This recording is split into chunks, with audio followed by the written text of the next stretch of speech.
नीम करौली बाबा का रहस्यमय जीवन। नीम करौली बाबा, जिन्हें लोग प्रेम और श्रद्धा से बाबा नीम करौरिया महाराज जी के नाम से भी जानते थे, 20वीं शताब्दी के भारत के सबसे प्रसिद्ध और रहस्यमय संतों में से एक थे। उनका वास्तविक नाम लक्ष्मण दास शर्मा था और वे उत्तर प्रदेश के अकबरपुर में जन्मे थे। बाबा का जीवन, उनके चमत्कार और उनके द्वारा दिए गए उपदेश लाखों लोगों के लिए एक प्रेरणा स्रोत रहे हैं।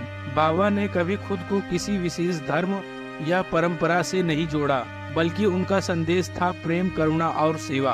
बाबा का जन्म 1900 के आसपास एक ब्राह्मण परिवार में हुआ था। बचपन से ही वे अध्यात्म और साधु संतों की ओर आकर्षित थे।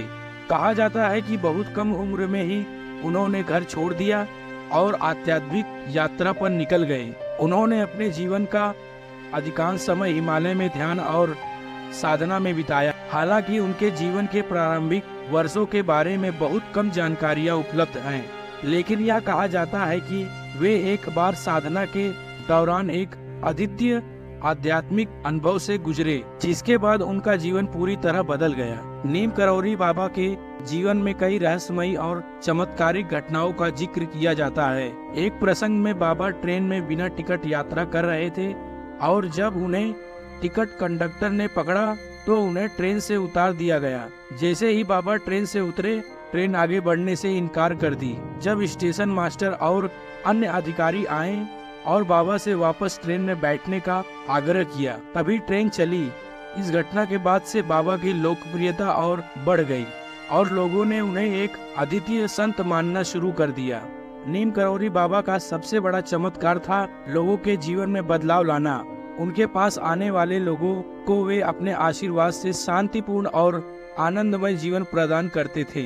उनके भक्तों में बड़ी संख्या में विदेशी भी थे, जिनमें से सबसे प्रमुख थे स्टीव जॉब्स, मार्क जुकरबर्ग और रिचर्ड अल्पर्ट, जिन्हें बाद में रामदास के नाम से जाना गया। बाबा के एक भक्त रामदास ने बाबा की शिक्षाओं और अनुभवों पर आधारित कई किताबें लिखी, जिनसे पश्चिमी दुनिया में भी बाबा की ख्याति फैली। बाबा के उपदेश सरल और गहन थे। वे मानवीय जीवन के मूल्यों पर आधारित थे, प्रेम, करुणा, अहिंसा और सेवा। बाबा का मानना था कि ईश्वर का साक्षात्कार केवल भक्ति भाव और सेवा से ही संभव है। वे सदैव लोगों को यह उपदेश देते थे कि दूसरों की सहायता करें, बिना किसी स्वार्थ के सेवा करें और भगवान का नाम जपें। उनके अनुसार सभी एक ही ईश्वर के अंश हैं और जब आप दूसरों की सेवा करते हैं तो आप भगवान की सेवा करते हैं। उनका एक और प्रसिद्ध उपदेश था, सब कुछ भगवान की मर्जी से होता है। वे मानते हैं कि हर परिस्थितियों में भगवान का खेल है और मनुष्य को धैर्य और विश्वास के साथ जीना चाहिए। बाबा ने अपने भक्तों को हमेशा यही सिखाया कि कठिन समय में भी विश्वास न खोएं, क्योंकि ईश्वर हमेशा उनके साथ होते हैं। नीम करौली बाबा का व्यक्तित्व अत्यंत रहस्यमय था। वे अपने बारे में बहुत कम बोलते थे और हमेशा दूसरों की भलाई के बारे में सोचते थे। उनकी एक अनोखी विशेषता यह थी कि वे एक ही समय में अलग अलग स्थानों पर देखे जाते थे। कई भक्तों ने यह दावा किया कि उन्होंने बाबा को एक ही समय पर अलग अलग शहरों में देखा, जिसे लोग एक चमत्कारिक घटना मानते थे।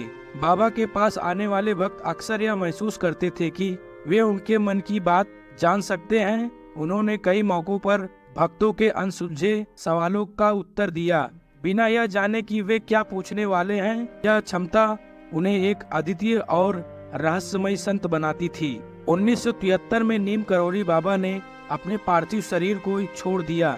बाबा का अंतिम समय वृंदावन में बीता, जहां उन्होंने अपनी अंतिम सांस ली। हालांकि बाबा आज हमारे बीच नहीं हैं, लेकिन उनके चमत्कार, उनके उपदेश और उनकी कृपा आज भी उनके भक्तों के दिलों में जीवित हैं। बाबा के समाधि स्थल पर आज भी भक्तों का तांता लगा रहता है, जहां लोग उनके आशीर्वाद के लिए आते हैं। नीम करौली बाबा एक ऐसे संत थे जिनका जीवन रहस्यमयी था और जिनके उपदेश आज भी लाखों लोगों के जीवन में प्रकाश फैलाते हैं।